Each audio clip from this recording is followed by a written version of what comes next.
मा बुंनो आरो आंना मोनसे बै समाव गोसोम सानमोन आंनि आथिं दोंसे लस जानांबाय। आङो जाथाया जाहैबाय फार्स्टआव एड्रेसखौ खोन्थाग्रोना लानि आं सनितपुर डिस्ट्रिक्टनि राङापारा हालामनि।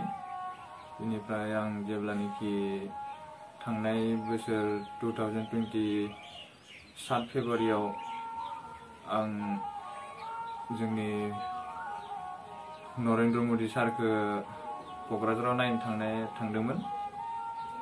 बेनिफ्राय थांनानै फैफिननायाव आं राङापारायाव स्टेशनावनो हर थानानै आं डाइरेक्ट खामानियाव जइन जाफैदोंमोन आरो बेनि उनाव खामानियाव जइन जाफिननायावनो आंनि आथिङा बिदि एक्सिडेन्ट जानानै बिदि लस जानो गोनां जाबाय आरो माने दा उपाय गैया। आं दा न'बो गैया आरो आंहा पेरेन्टसबो गैया बायदि।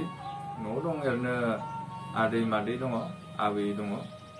बेनिफ्राय बिमा बिफा गैखाया उन्दैनिफ्रायनो। ओमफ्राय आं दा बेयाव दा नै हजाइ डिस्ट्रिक्ट लामदिं एरियायाव आं थायो। बेयाव जायनि आन्दाराव आं खामानि मावदोंमोन ना बिसोरो माने आंखौ मोनसे न' फिसायाव दोनदो आरो बेयाव।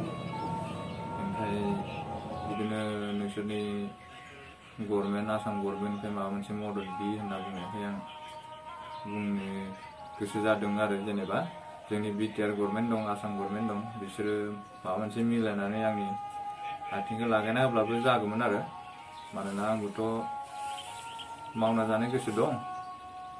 बिदिनो ओरैनोलाय आरो मा बुंनो आरो दा बेखौनो आं खावलायदो जेनेबा जोंनि बिटिआर गभर्नमेन्ट आसाम गभर्नमेन्टआ एसे नायफिनब्ला हामगौ जेन आं इयुनाव मोजांनो माबा मोनसे बेबस्था मावनानै आं सोलिलांनो हायो। आं बेखौनो आसा खालामो आरो ओरैनोलाय माथो खालामनो जोनोम जाबाय जेला बेफोरबायदि आंथ' जानो होननाबो जायाखैमोन। बेफोरो माया जाहैबाय मोनसे। बेनि थाखायनो जोबोद हालोद खाराब आरोखि। बेखौनो गुरै खावलायनाय थाबाय। गोजोन्थों।